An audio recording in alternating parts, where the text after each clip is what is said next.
আমি দীপক শাস্ত্রী আপনাদের সামনে আবারও আসছি নতুন কিছু নিয়ে। আপনারা চান আমার কাছ থেকে কিছু নতুন, অনেকদিন পর আবারও আপনাদের সামনে আমি নতুন ভাবে আসছি, কারণ পুজো পাঠ অনেক কিছু ছিল, তার জন্য আমি অনুষ্ঠানে আসতে পারিনি।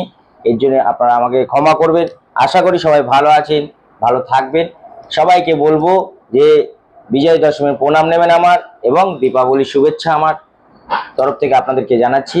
এবং বিজয় দশমীর অবশ্যই সবাইকে বলবো, আজকে যে অনুষ্ঠানটা এটা কিন্তু আপনাদের জন্য মিরাক্কেল রেজাল্ট লাগছে। কি না, সংখ্যা তত্ত্ব নিয়ে আসছি আমি, এবং নিউমেরোলজি যেটাকে বলা হয়।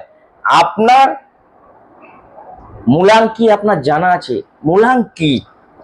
এই মূলাঙ্কটা খায় না মাথায় দেয়, নাকি আপনার ভবিষ্যতে কিছু কাজে লাগবে, নাকি ওটা দিয়ে আপনার ভবিষ্যৎ গড়ে উঠবে, সেই বিষয়ে জানতে গেলে আপনার জানতে হবে আপনার মূলাঙ্ক কত। আপনি কি জানেন আপনার মূলাঙ্ক কি, বা আপনার মূলাঙ্ক কত? আপনার মূলাঙ্ক কি আপনার ভাগ্য করে দিতে পারে, বা আপনার এই মূলাঙ্ক সংখ্যাটি আপনার কি লটারি নাম্বার? আপনার মূলাঙ্ক নাম্বারটা কি আপনার ভবিষ্যতে কি কাজ করবেন সেটাকে বলে দেবে? আপনার মূলাঙ্ক নাম্বার যদি না জানা থাকে, দেখুন দীপক শাস্ত্রীর এই এপিসোড বা এই অনুষ্ঠানটা আপনারা পাটে পাটে পাবেন। 1 থেকে 9 অবধি আপনারা মূলাঙ্ক পাবেন। এই মূলাঙ্ক আপনার জানা উচিত। আপনার মূলাঙ্ক কত, আপনার লাকি নাম্বার এই মূলাঙ্ক থেকে পাওয়া যাবে, এটাও আপনাকে বলছি।